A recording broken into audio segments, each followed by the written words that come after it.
Hello hello everyone, আসসালামু আলাইকুম। আমি এই তো কেক আপার কিচেন। কেক আপার কিচেনটা অসাধারণ, অনেক সুন্দর একটা। আপা যেহেতু রান্নার জগতের মানুষ, আপার কিচেনটা আপা স্পেশালভাবে তৈরি করেছে, ওপেন কিচেন। এবং চুলা মনে হয় কাউন্ট করলাম কয়টা, 8টা না 9টা জানি, এরকম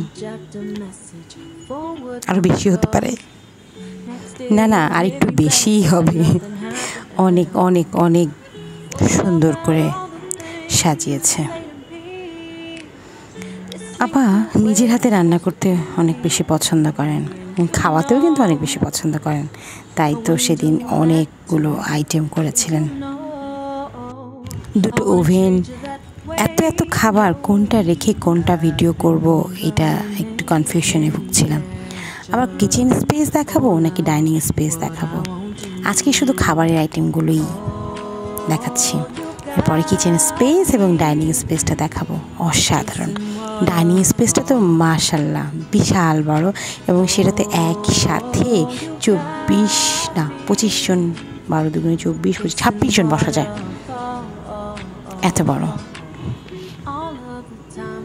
ভীম মনোহর ইফতারের শুটিংয়ের পর সবাইকে নিয়ে মোটামুটি 30 জন অতিথিকে নিয়ে আয়োজন করা হয়েছিল এই ডিনার। আপা নিজ হাতে সব দায়িত্ব পালন করেছে।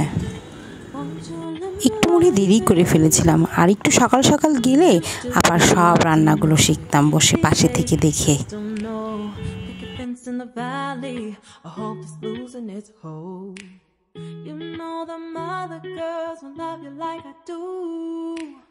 Can't afford to give up on you, and I wouldn't do that to you. I wouldn't treat you that way. No, I've been running, can't catch up.